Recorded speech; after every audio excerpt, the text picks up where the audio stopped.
This is what I don't understand, Brian. The poorest people in this country get fined, the biggest fines, in court. The richest people, I've seen it happen, go into court, get a minimum of fine, no jail time for the same crimes we might have committed, like smoking marijuana. Well, I smoke it because I can't fight on morphine, and killing terrorists in America is my forte, and that's what I do.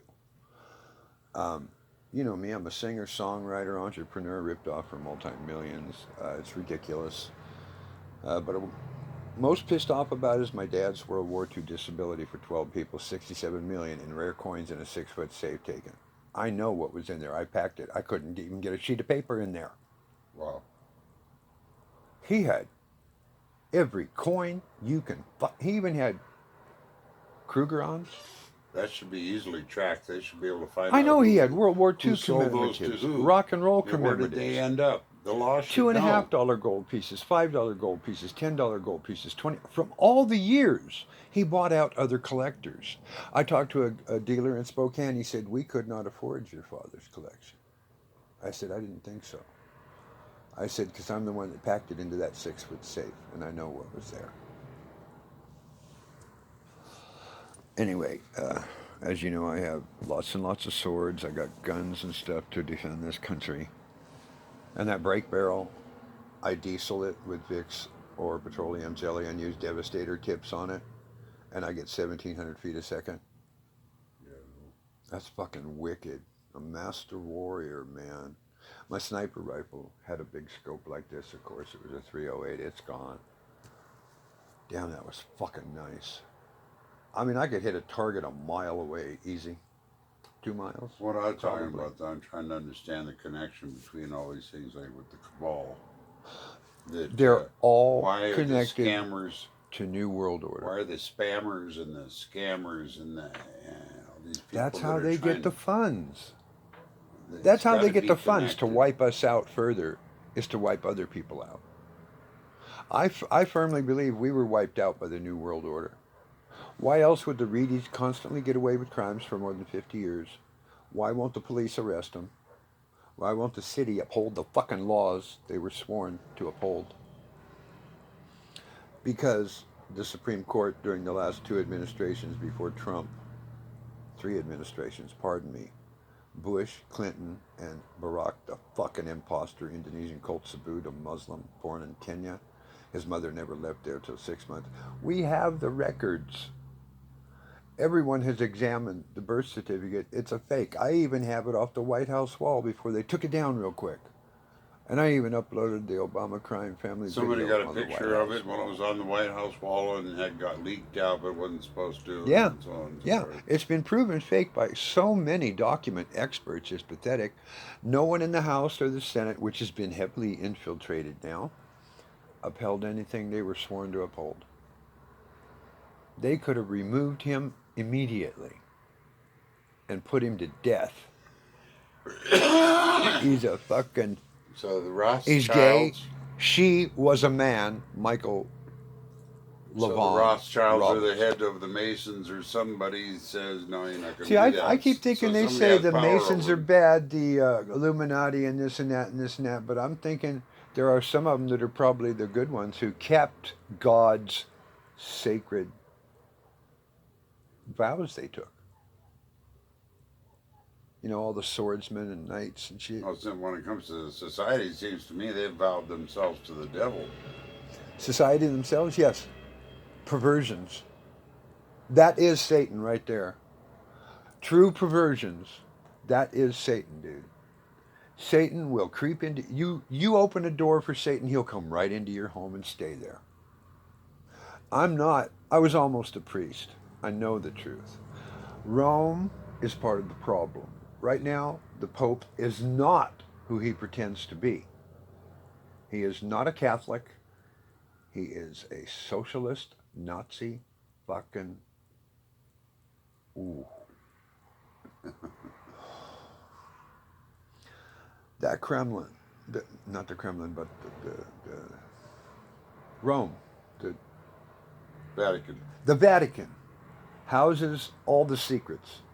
But the cross-shaped church I told you about in Kenya was dug up, was buried purposely. Oh yeah, That's I know where which it one you're is. talking about. That's where the covenant is. And there are guards with swords, guns, and everything around it, man. Huh.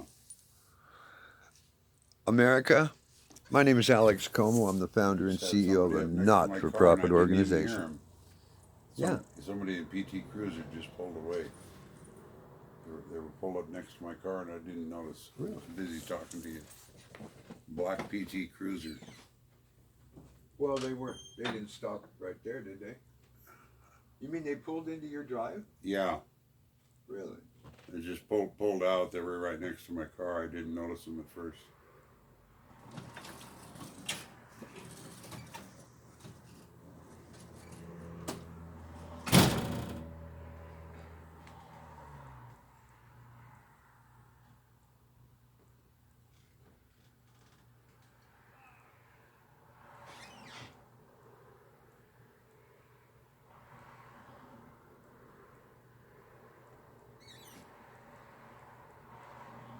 Things like that with a little bit of verbal jousting. I left the tour in the middle of the tour, and there was something inherent. Something was wrong. Something was wrong with the whole thing, and it wasn't working.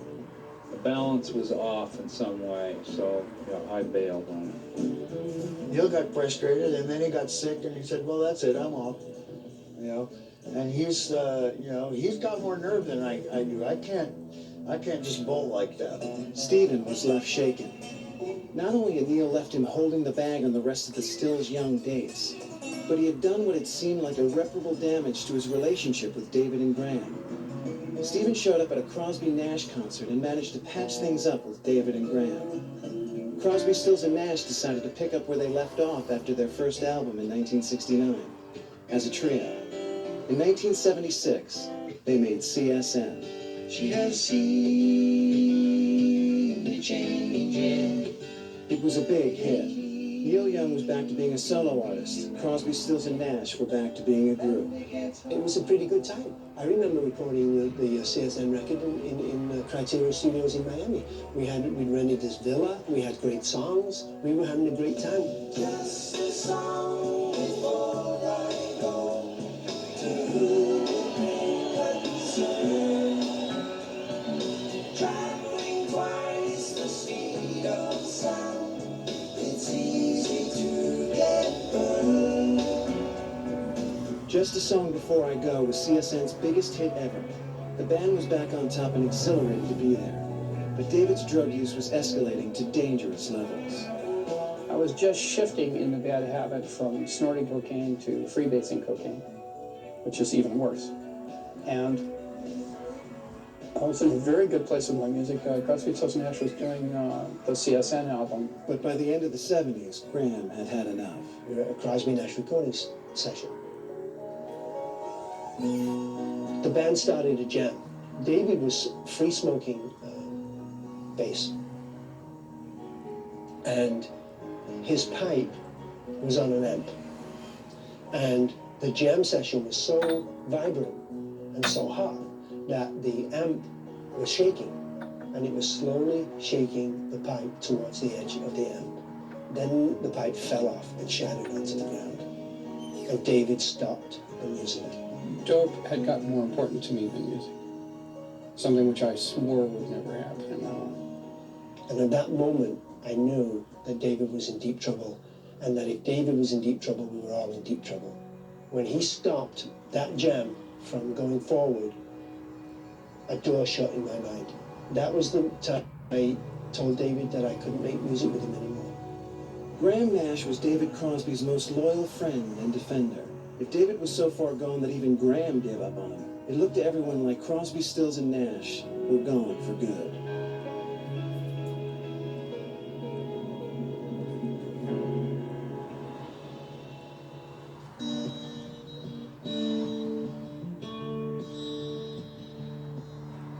In 1981, Crosby, Stills, and Nash were divided again, this time because of David Crosby's drug addiction. Stephen Stills and Graham Nash decided to record a duo album. basically, David was completely out of it.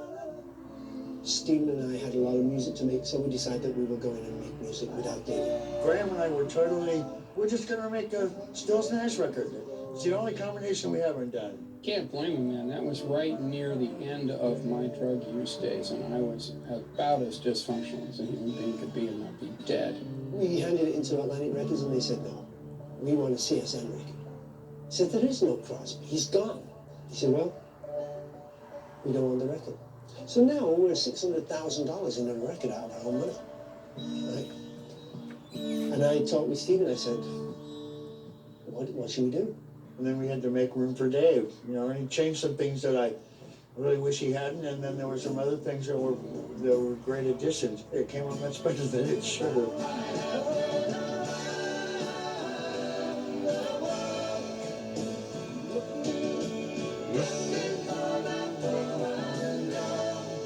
Crosby was in bad shape, but with his friends' help, he made it through the sessions. The finished album included a song by Graham that documented how he felt about the whole saga of Crosby, Stills, Nash and Young. Wasted on the Way, I wrote as a reaction to the amount of time that me and David and Stephen and really have wasted over the years. We have made a lot of good music, I'm not denying that, but we have So- wasted a lot of time. We have